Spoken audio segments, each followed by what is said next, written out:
What is up, guys? This is Linthio coming at you with a discussion today about what type of Yu-Gi-Oh player are you? So there are a couple of categories, mainly three, that you can possibly put yourself into if you just want to be so general. The first one is being a competitive player. The other one is kind of just being a non-competitive player.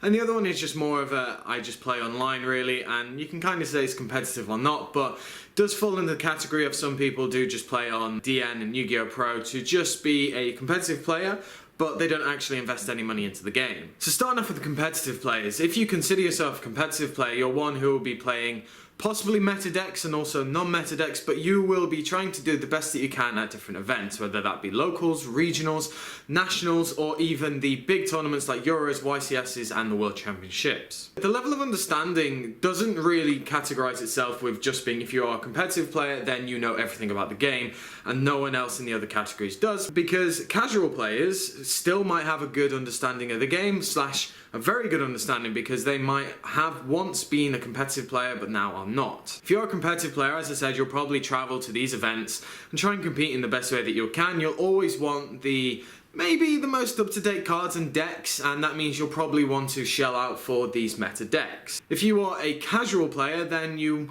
might just have a certain deck that you enjoy. It's not meta anymore, or it never was, but you enjoy the deck, you like to play it. You maybe just go to low-tier tournaments like locals and such, and you just play with friends, and it's a bit of a pastime type thing.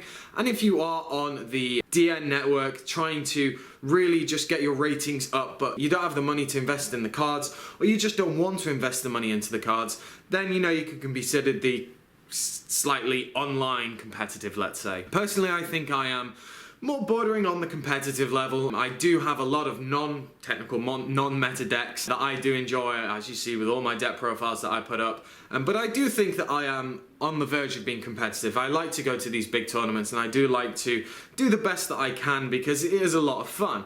But I don't take it so seriously that if someone, sacks me, or there's just I draw brick, I'm just not happy, I get really salty. I don't really do that. I can probably count on one hand the amount of times I've actually gotten annoyed and salty at an event, because I just think it's a bit of fun, and I don't really like to.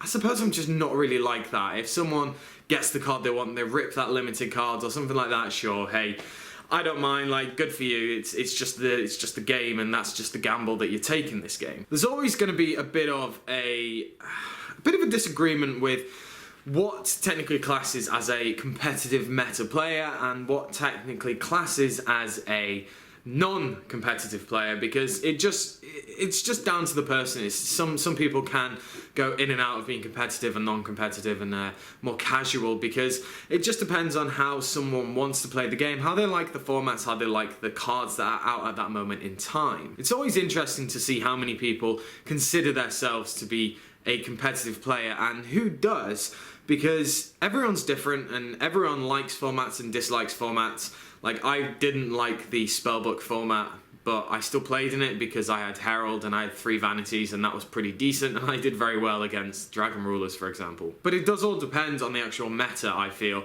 because a lot of people will go in and out of the game depending on what is running and what decks are around and what certain other cards are around as well. With Bosch Breaks the Shadow that is dropping in January, we're going to see probably another influx of players changing in and out of the game, just because there are some pretty decent cards coming out in that set and ones that can be considered unfair. So it really just does depend. But I want to know what you guys think. Do you consider yourself a competitive player, a casual player, and kind of half competitive with just online simulators? So as I said, let me know down in the comment section below. Make sure to give me a like, a comment, subscribe, and I should catch you guys later.